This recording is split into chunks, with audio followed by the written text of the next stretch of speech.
Hey everybody, and welcome back to the second half of my reaction to the Congress of Vienna Part 2 by Historia Civilis. Yesterday I reacted to the first half of this video, I really enjoyed it, and right now we're going to react to the second half. So, I say we jump right into it. Germany. Good place to start.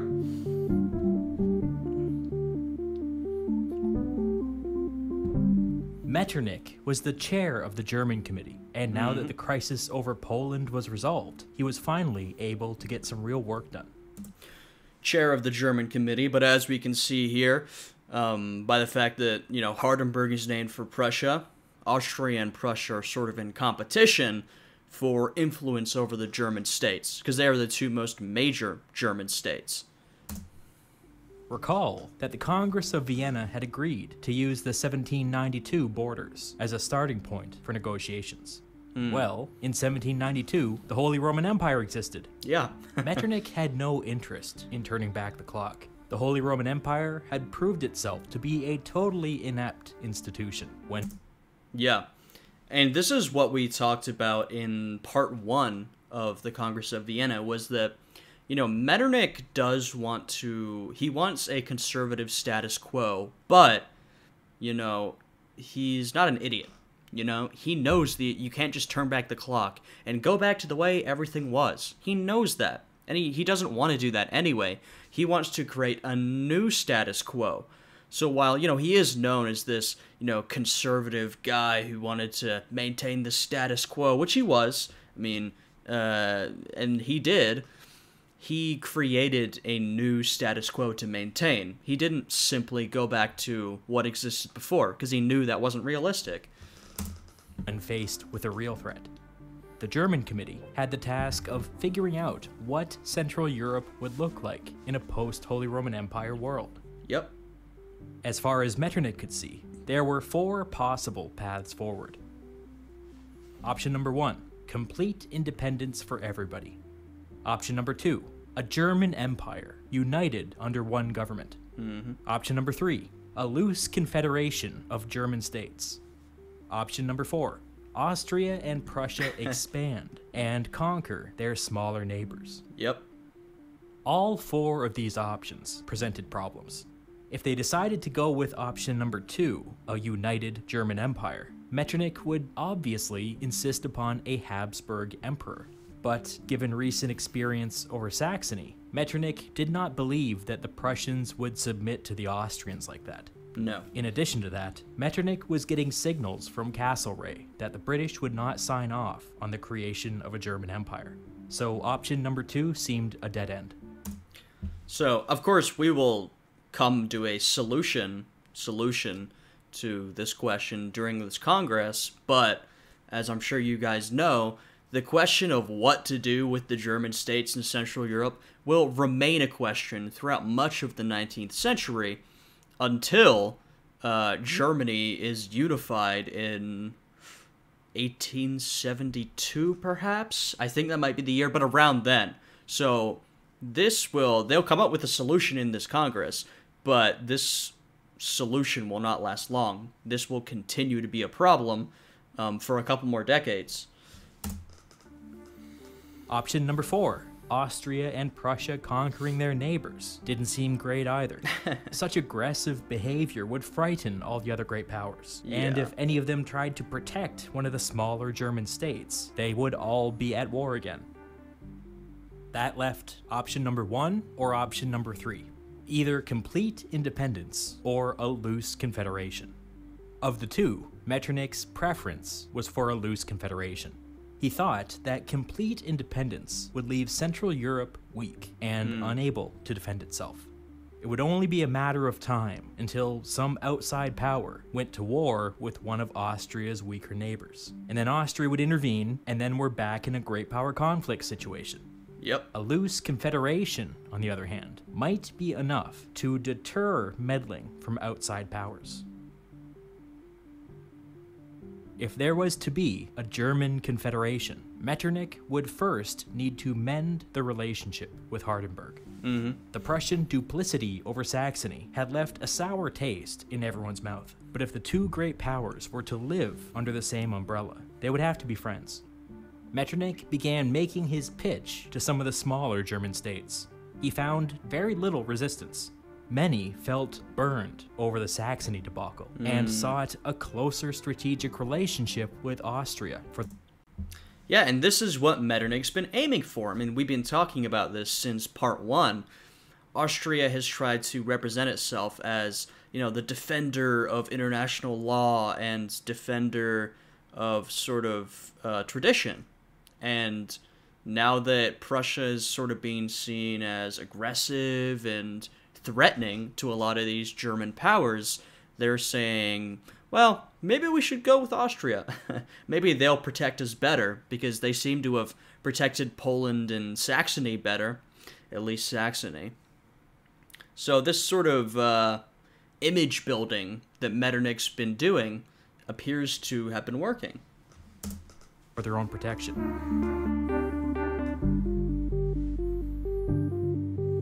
Metternich's vision for a German Confederation would look like this. All states within the Confederation would maintain their independence, except when it came to matters of military defense. Under the German Confederation, an attack on one would be an attack on all. Any outside power sticking their nose into German affairs would be met with the combined strength of every German state. This ruffled some feathers, because it restricted the ability of German states to make alliances with outside powers. Bavaria in particular was upset by this, but Metternich soothed things over by pointing out that this would put them in a military alliance with 38 other German states. Such a thing had not been possible under the Holy Roman Empire, and such a thing would not be possible to anybody out there negotiating on their own. Yeah. Of course, Austria and Prussia were to be exempt from this. They had their own goofy reasoning. They had non-German provinces within their respective empires. Whatever. The real reason is that they were great powers and reserved the right to make alliances or war as they wished. Yep. Austria and Prussia would be the two anchors of the German Confederation, and it was paramount to the survival of the Confederation that the two great powers within it got along. Yeah, and this is a very interesting dynamic. Both of these powers, they have to cooperate to a certain extent because they're the two great powers of the German Confederation, the two great powers of the German world. But they're also in constant competition. I mean, Prussia is and will continue to be an aggressive expansionist state, while Austria is more, like I mentioned, a defender of tradition, not necessarily for ideological reasons, but because they've already reached their maximum extent, and now they're trying to defend what they already have. So that leads to clear clashes between these two powers, and yet they still have to work together to a certain extent. So it's a very interesting dynamic. The German Confederation would have a central diet, a legislature, located in the free city of Frankfurt.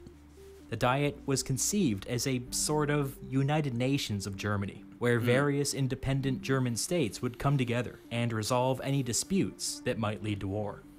They would also work to reduce barriers so that Germans could live and work and write in any German-speaking country without fear. It's interesting because, we won't have a united Germany for several decades, but, you can see, despite the fact that there are many independent German states, that there's clearly a bond between them, Not necessarily always a political bond, but there's a cultural bond and a national bond. These German states are bonded together by their shared ethnicity and culture. So it's sort of an interesting thing to see. To this end, they created a weak federal legal system to protect certain political rights across borders. Hardenberg of Prussia was surprisingly supportive of this proposal. The German Diet treated Austria and Prussia as equal partners, which was reassuring to an insecure and young power such as Prussia. Italy. Haven't heard about them yet.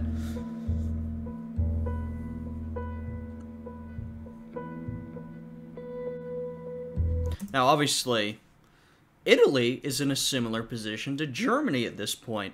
There is the Italian peninsula, and there's some shared ethnicity and culture, but there is no unified Italian state, and like Germany, there won't be one for a couple decades, though unified Italy comes before unified Germany. So we have a different, but in some ways similar situation to the German states.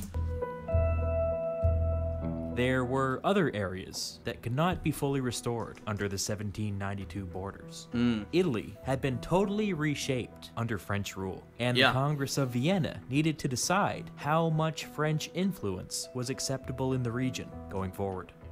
At the moment of his defeat, Napoleon had been king of Italy, really northern Italy, and his son had been king of Rome, also northern Italy, and one of his top generals had been the king of Naples, southern Italy. Yep. Obviously, this arrangement couldn't continue, but it was not immediately clear what the Congress should do. Metternich and the Austrian emperor took a particular interest in this. They considered northern Italy Austria's backyard, and Metternich believed that if Austria and France were in constant competition for influence in northern Italy, it would eventually end in another war. Whatever the new political settlement in northern Italy looked like, it had to be able to resist French influence going forward. Metternich spoke to Castlereagh about this, and the two found that they were of the same mind. Castlereagh told him that Britain was not overly concerned about the future of northern Italy, so long as it remained out of reach for the French. The two men came to an agreement. Remembering the Poland-Saxony crisis, Castlereagh said that the British public was in an anti-imperialist mood right now, and so he couldn't appear to support any sweeping annexations of territory. However, Britain had no problem with Austrian hegemony in the region. This is pretty typical Britain. They're like, look, we're in Europe, so you can't be blatantly imperialistic, but we can make some deals under the table, and you can have your influence. Just don't be too blatant with it. And obviously, Italy's in a position where it's under foreign influence no matter what happens. And it's been under foreign influence for a while, which will explain, the independence and unification efforts that are soon to come. If Metternich could draw up a plan that only made minor territorial adjustments, wink wink, he could count on Castlereagh's support. Once it became clear to all parties that the future of Italy was being discussed, there were calls to replicate the success of the German committee by forming an Italian committee. Metternich and Castlereagh shut this talk down immediately. Per their agreement, the future of Italy would be decided by Metternich alone. Yep. So, the German states, though they are dominated by Prussia and Austria, they get to work out their own affairs as Germans.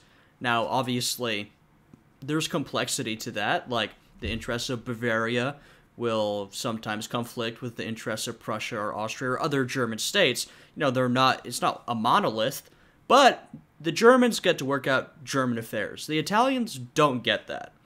Like I mentioned, Italian unification comes first. So it's a similar situation in some ways, but also very different.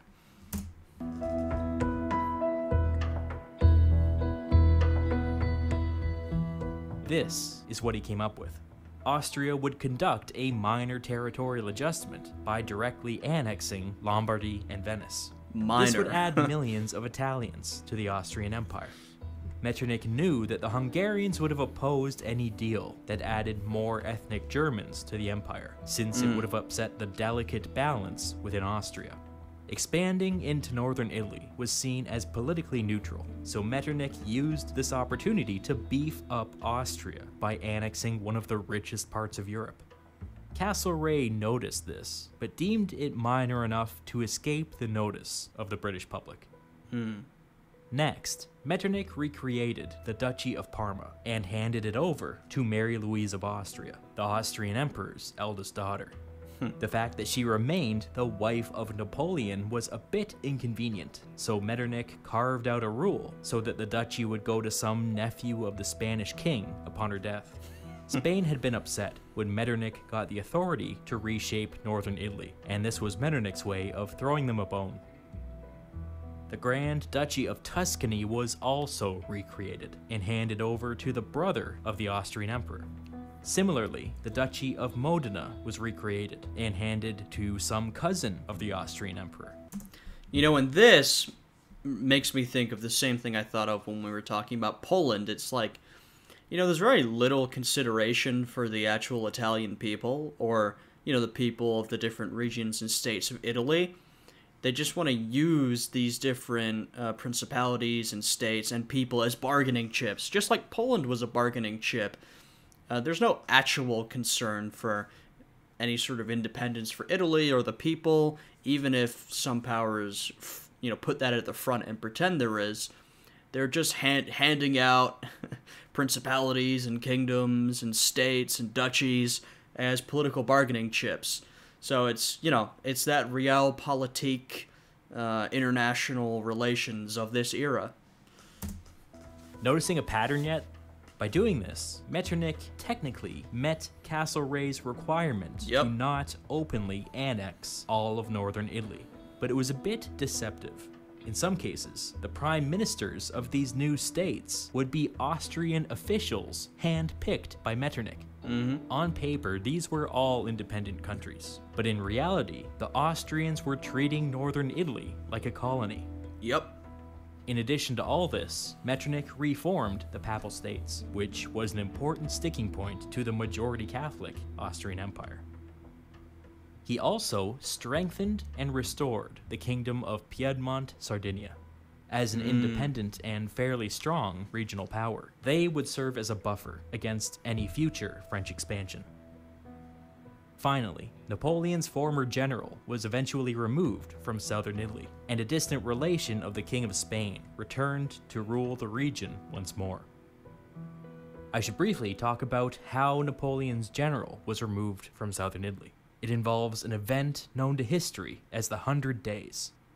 Oh, okay. I'm unfamiliar with this. Let's see what happened. Here's a brief summary of what happened. When the Congress of Vienna was like 6 months into negotiations, Napoleon secretly slipped away from his confinement on the island of Elba and landed in southern France. Yep. He marched north with His maybe comeback. 1,000 supporters, but as he advanced, thousands more flocked to his banner. 3 weeks after landing in France, he captured Paris without firing a shot. The Allies had long feared something like this, and in fact, during the last 6 months of negotiations, the great powers had kept their armies mobilized for this very reason. Within hours, It's crazy that they feared and worried about this so much, and yet they just sent him to an island not that far away. It's like, you guys sort of knew that this was coming, and yet you didn't do more to prevent it. You know, curious. of Napoleon's disappearance from Elba, hundreds of thousands of soldiers were marching on France. Yep. 3 months after Napoleon captured Paris, British and Prussian armies faced the French outside the town of Waterloo in the Netherlands, current-day Famous Belgium. battle. At Waterloo, Napoleon was soundly defeated by the British general Arthur Wellesley, the Duke of Wellington. Napoleon fled, and about a month later, he surrendered to the British, who promptly sent him to the island of St. Helena in the South Atlantic, where, under the watchful eye of the British, he would spend the rest of his days. I've been strategically talking around the 100 Days for this entire video, because while it's certainly militarily interesting, and Napoleonically interesting, it's not diplomatically interesting. From the perspective of the Congress of Vienna, the 100 Days were a brief pause in negotiations, after which everyone just picked back up where they left off. Also, and this may annoy some people, but it must be said, the 100 Days were not a particularly close call. When Napoleon captured Paris, he had maybe 50,000 soldiers at his disposal. The Allies had 1 million. Naturally, Napoleon immediately began raising 100,000 additional soldiers. But so did the Allies, and by this point, the Allies were faster. If Napoleon had won at Waterloo, there would have been another Waterloo later that summer. If he had won 10 Waterloos, the Allies still would have had him outnumbered. The entire 100 Days was an act of delusion, and there was never a serious threat of a French victory. Pretty harsh, but seemingly also pretty accurate. This was Napoleon's comeback tour. He's older, he's not what he used to be. I said it as a joke. But, of course, it wasn't what it used to be, Napoleon did not have the same chance. And I suppose he's right. I mean, it is kind of crazy that you can lead such a massive army and have such big battles, and, I mean, this is such a crazy event. And yet, it had basically no influence on the diplomacy. But, I mean, I guess it does make sense. Anyways, I bring all that up because Obviously, I'm familiar with Napoleon's return, but what I wasn't familiar with was whatever happened to the south of Italy. Napoleon's former general, the King of Naples, sided with Napoleon during the crisis, which gave Metternich a good excuse to remove him from power and have him executed. Okay. The slave trade. See, this Congress covers everything, They're reshaping all of Europe, basically. It's a very comprehensive Congress.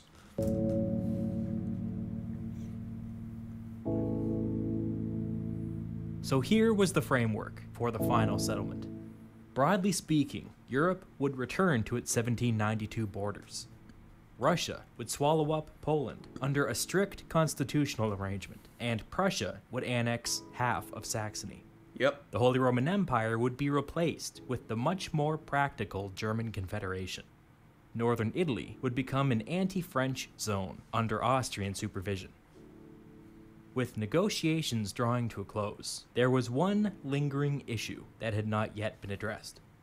The British Prime Minister Liverpool instructed Castlereagh to begin discussing slavery. By 1815, the British anti-slavery political movement had truly become a force to be reckoned with. Yeah, the Brits were pretty advanced in their opposition to slavery. There was also a strong anti-slavery movement within France, and slavery had been abolished under the Republic, but Napoleon had brought it back. So obviously at this point, France and French anti-slavery advocates weren't really in a place to advocate anymore, given what had happened, but Britain also had a very strong anti-slavery movement. So I guess this is coming in right here. In 1788, a bunch of local abolitionist groups sent Parliament 60,000 signatures calling for the abolition of slavery. In 1815, these same groups gathered almost 1 million signatures. But this time, They didn't send them to Parliament. They sent them to Castlereagh in Vienna. One statistic that was not lost on anybody was that the number of signatures sent to Castlereagh was greater than the total number of votes in the last election. Wow. This was not simply an act of protest. It was a shot across the bow.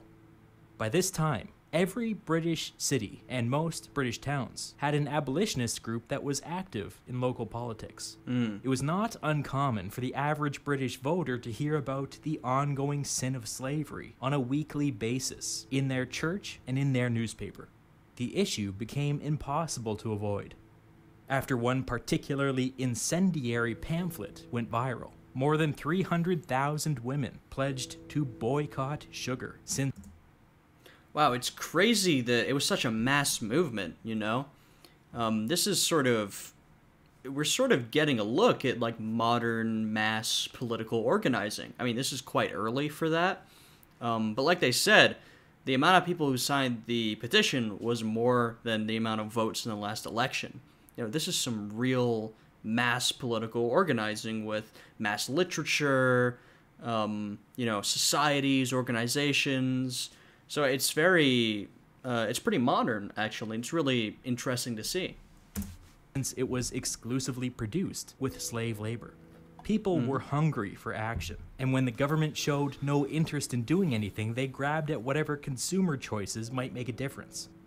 Political activism against slavery was so popular in some circles that it became fashionable, literally.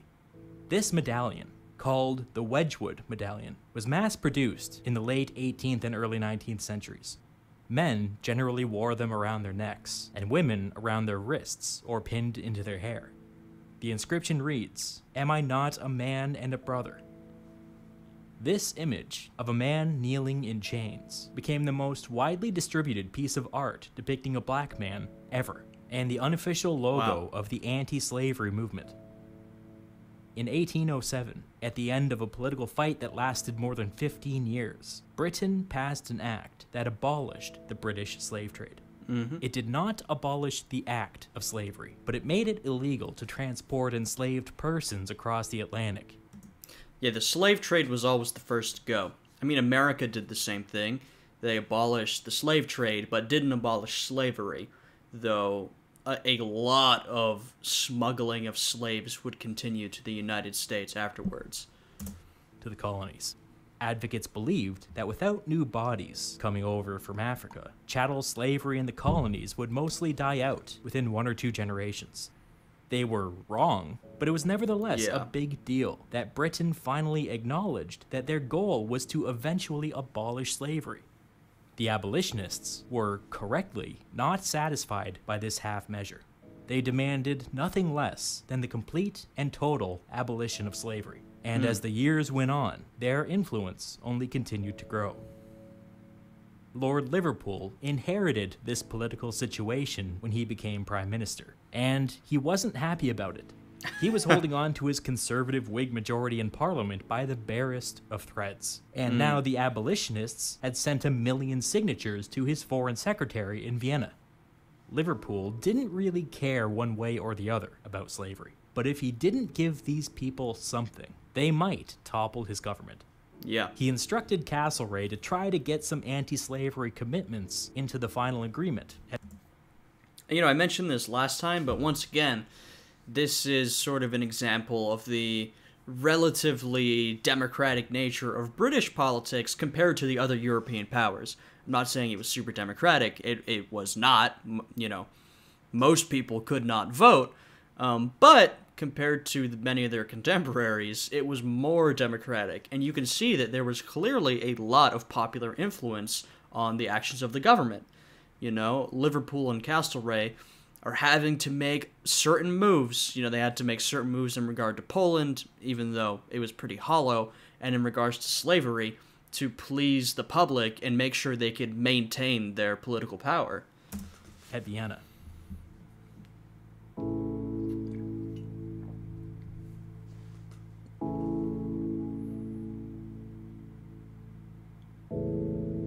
Castlereagh approached the 8-member Central Committee, that is, the 5 great powers plus Spain, Portugal, and Sweden, and asked them to include a provision in the final agreement that committed everybody to the eventual abolition of the slave trade.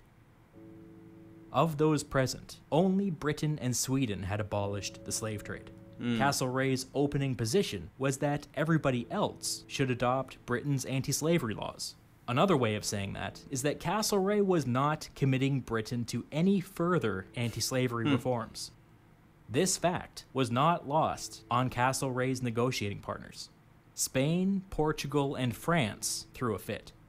France is an interesting case because they had heroically abolished slavery at the beginning of their revolution. And then under Napoleon, they shamefully brought it back. Yeah, France was a very interesting case because, you know, they had abolished slavery and, to a certain extent, had tried to implement actual rights for former slaves. Though it didn't really go that way. There was a lot of talk and less action. But there are a lot of committed French anti-slavery advocates and a lot of French radicals who actually supported giving full political rights to black Frenchmen, which was very radical at the time, of course. So yeah, it was very interesting. And then, as Historia Civilis mentioned, it was brought back under Napoleon. So, which is in itself very interesting to abolish slavery and then bring it back. I think that's pretty unique. So yeah, France was an interesting case. Spain and Portugal were the other 2 powers most heavily enmeshed with the slave trade. Yeah. Spain, Portugal, and France argued that Britain only wanted to abolish the slave trade because they had a head start out in the colonies. They also argued that an agreement like this would give the British Navy an excuse to stop and inspect every ship in the Atlantic. In other words, this would all be to Britain's advantage. Castlereagh tried to respond by appealing to morality, but this only incensed them even further. One Spanish diplomat got in Castlereagh's face and told him the English have always been good at making business march alongside honor. Joke's on him, Castlereagh was Irish. I'm Irish. Wow, got him. A little Biden reference there. If we think about it. I mean, you'll be surprised at how many British politicians and influential people and writers and whatever during this period were actually Irish, born in Ireland. But we just think of them as British because of, well, at the time, Ireland was included in Britain. And, like, these other powers are right that Britain has always been very good at making commerce march alongside honor. It's true. I mean, Britain would never do something that would economically disadvantage them. So, yeah, I mean, Britain's not acting out of, morality. But, I mean, they are right, obviously. Like, you want to abolish slavery. So it's like, yes, this is about self-interest to a certain extent, but they're also right. So, and you look pretty bad if you're arguing against abolishing slavery. Like, damn, you really want to pick up that position? Okay, man. About this for a moment. Castlereagh could have shown Britain's commitment to the cause by talking about complete and total abolition, which would have hurt Britain more than anyone. See, if, he was actually, if the British government was actually truly morally committed, then they probably would have done that. So that shows you the self-interest, of course. If he had walked into the room talking about abolition, he would have had some credibility, because he would have been saying, let's all do something difficult together. But Castlereagh didn't bring up total abolition, because he was an imperialist, and he wasn't that personally bothered by slavery. Yep. After some agonizing negotiations, they agreed to attach a document to the final treaty coming out of Vienna, called a Declaration of Intent to Abolish the Slave Trade. At Spain and Portugal's insistence, this declaration would be non-binding, which sucks. Castlereagh was like, if it's non-binding, we're gonna need to show people some specific goals, at least. France agreed to abolish the slave trade within 5 years. They would blow right past that deadline. Spain agreed to... It's a shame because France had literally abolished slavery only a few years back. To abolish the slave trade within 8 years, with some pretty large loopholes. They would blow right past that deadline. Portugal would only agree to abolish the slave trade north of the equator. And since they didn't really have any colonies north of the equator, this was pretty much a giant middle finger to the rest of the Congress. Castlereagh also got all of the participants to declare their intention to eradicate slavery once and for all. Yeah, I mean, it's a shame. It reminds me to a certain extent of a lot of the, like, global warming and, like, climate commissions that we have, where all the countries come together. And, in this situation, like, Britain is represented by maybe, like, America. Like, America goes out there and tells everyone to fight climate change, but then doesn't do it itself. Lack of moral leadership, that's not inspiring anybody else. And then we come out of these international conferences with, like, non-binding agreements that no one pays any attention to. Well, I guess some things never really change. And in this case, slavery was obviously... this is all about the colonies. And slavery would continue in the Americas. I mean, it would obviously continue in the United States, but that's not what we're talking about here, because it was independent. Slavery would also continue in Latin America. Brazil was a massive importer of slaves for a long time after this. And there would be a lot of smuggling, too. So, a lot of the... like, this is all very hollow. Though, of course, Portugal and Spain would lose control of their colonies in... a couple years, and many of them would continue to do slavery. So, it's a real shame. It is what it is. But they provided absolutely no specifics and no deadlines. A meaningless statement meant to simply soothe public opinion. In the end, Britain's attempt to inject anti-slavery commitments into the Congress was a failure. Yeah. The reason it was a failure is that Castlereagh didn't even really try. He was half-hearted from the start, and his reluctance to come in there with any radical proposals was a... Yeah, well, I mean, that's one of the reasons. I wouldn't put it all on Castlereagh, you know. I mean, it's also the fault of all the other powers who wouldn't commit to it, just as Britain wouldn't commit. So, you know, not fully Castlereagh and the British delegation, but partially, sure. It was a signal to the other great powers that Britain wasn't really taking this seriously. It's a shame, because this was a moment when something big could have been accomplished. Britain had serious leverage and serious public support, and Castlereagh didn't use any of it. One of the consequences of Castlereagh's lack of enthusiasm in 1815 was that slavery continued in places like Cuba and Brazil until the late 1880s. Yeah. That's a lot of lives and a lot of years, and it's a real stain on Castlereagh's record that he... I mean, and that's what I was saying, you know, even after Brazil is fully independent of Portugal, slavery continues. And unfortunately, I mean, this whole thing is horrific, but unfortunately, even after slavery was abolished, even after the slave trade was abolished, smuggling would continue. So it's a really rough situation. He didn't really try to do anything about it. But from a purely political standpoint, the anti-slavery negotiations worked. Prime Minister Liverpool now had something to show the discontents back home. And for now, that was enough. The treaty itself.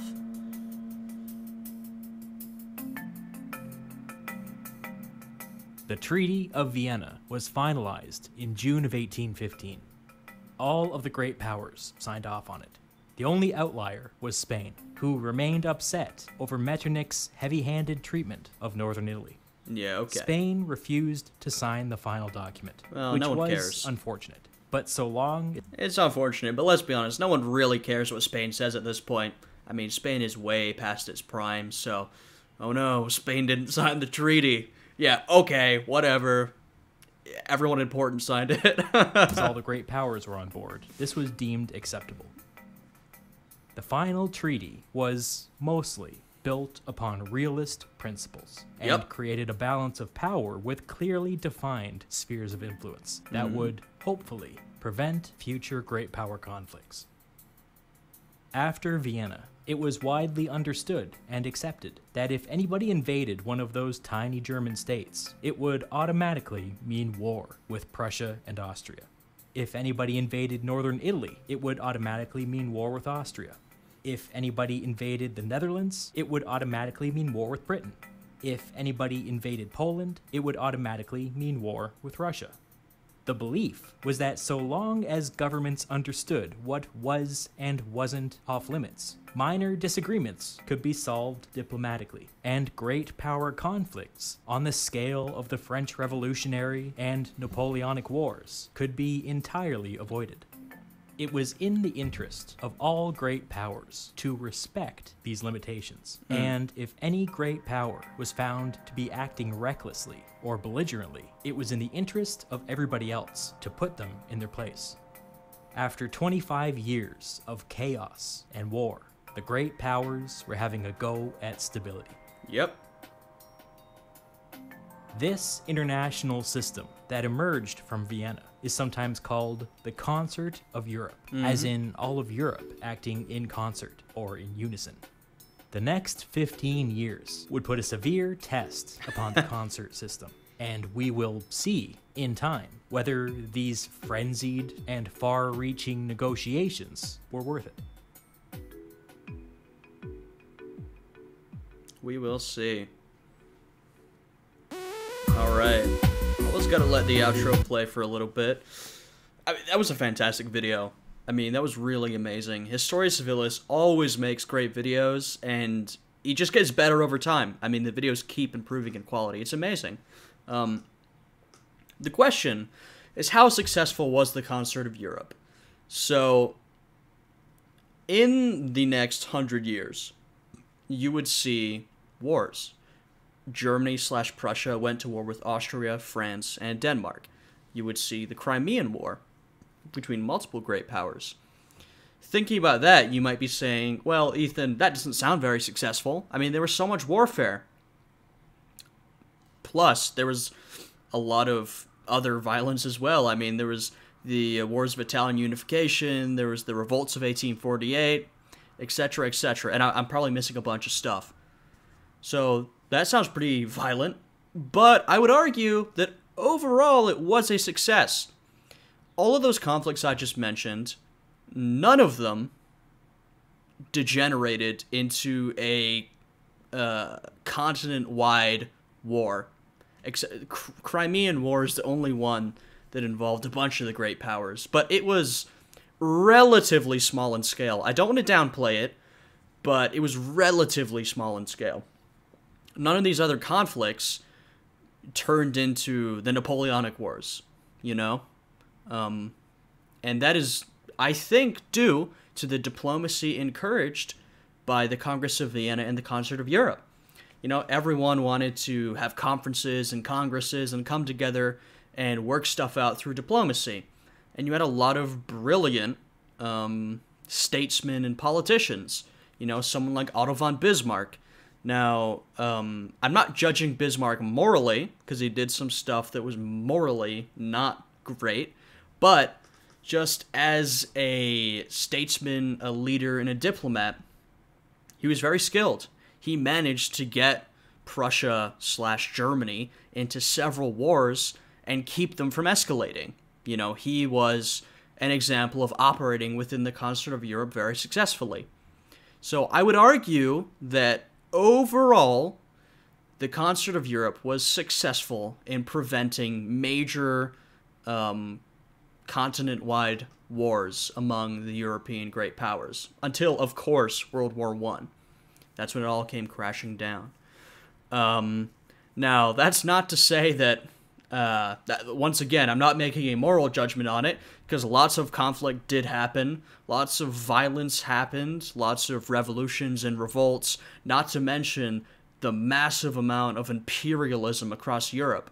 I mean, these conferences and congresses were also used to completely carve up Africa, genocide a bunch of groups, and put them under European rule. So it's not that everything was good. I'm not making that point.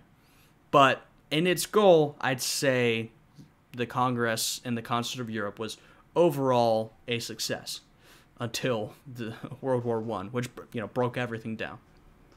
So yeah, I think it's a really interesting historical period. I'm really glad Historia Civilis is making these videos. I really hope he keeps making videos on more of this period, more modern stuff, because I really enjoy them. I really do.